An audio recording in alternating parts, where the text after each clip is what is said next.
Hello guys, kain tayo. Ito yung aking ulam. Sari-saring gulay at saka siri. Siri yung pangalan nito sa amin na isda. Maano siya guys, malaman. So, kain tayo.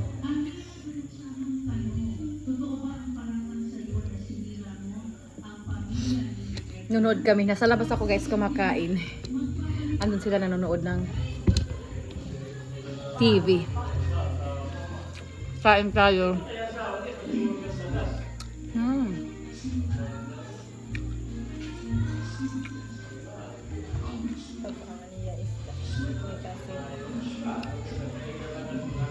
Sarap ng gulay ko.